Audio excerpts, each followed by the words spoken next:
Here on today's headlines, the world's top 4 response teams are gathering in Tauranga to contain the fallout from the stranded Rena. Oil is leaking from the ship's pipes and there are hazardous substances on board. Transport Minister Stephen Joyce expects the mission will get worse before it gets better and that the salvage will be a complex operation. The good news is that the main tanks have not ruptured and Maritime New Zealand says they're continuing a dispersant operation. A flaw in the Resource Management Act meant that 1,200 Christchurch sections were granted resource consent despite the fact that they were highly susceptible to liquefaction. The Environment Minister is concerned that the RMA doesn't require natural hazards to be considered in the application process, and he's ordered a formal review. Parliament's Speaker seems to have retracted a ban on New Zealand Herald staff using their press gallery offices.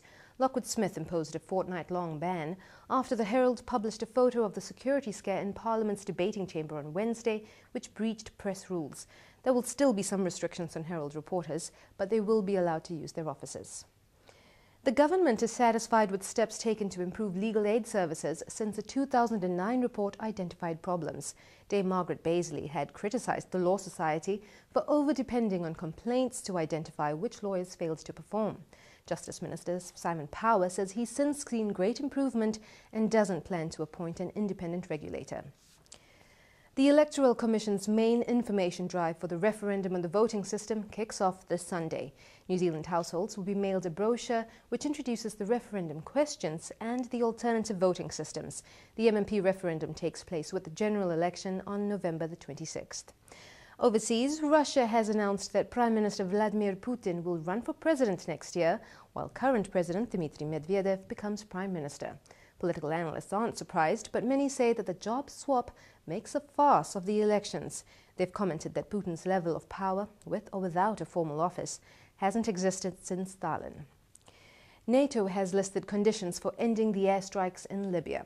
It's vowing to continue operations until Gaddafi forces stop attacking civilians and the new leadership can ensure security across the country. Anti-capitalist protests in the United States have erupted in Washington, D.C., with hundreds of people occupying Freedom Plaza in the city center. The Stop the Machine rally echoed the demands of the Occupy Wall Street movement in New York. The D.C. protest has a 4-day permit. More than 60 people have filed a lawsuit against former tabloid News of the World. Hollywood stars, athletes and politicians are among those who claim that the controversial tabloid hacked into their phones.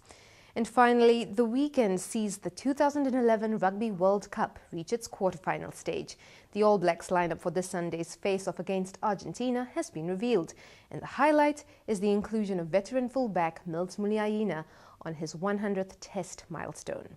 Well, those are the headlines. Keep up with the news on Shine TV and on remo.co.nz. Pomarie.